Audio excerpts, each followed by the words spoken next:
guys and gals, welcome back to Christ-Centered Ironworks. I have a project I've been working really hard on and I wanted to share a little bit about it with you. It's an ebook called Blacksmith Cheat Sheet and it's a resource for blacksmiths. Now, we've done some videos similar to this on the past on our channel where we've talked about how to price your items, but still there's a lot of people that are new to blacksmithing or even new to running an online store and they aren't familiar with the techniques it takes to do the research for this.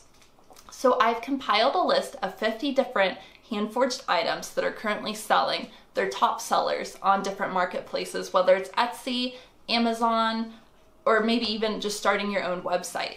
So I've compiled this list, and this list consists of things such as a title of the item, a description of it, also a pricing range, variations, and keywords that you can add to your listing to help it get found.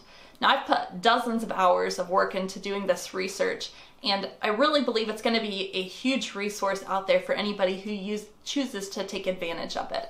So the link will be down in the description. Just take a moment to read a little bit more about it, and I hope it helps you. Let me know in the comments below if this is something you'd like to find out more information about, or if you have any questions for me, or if you have a recommendation for a further resource into the future. Thank you for joining me. Have a fantastic day.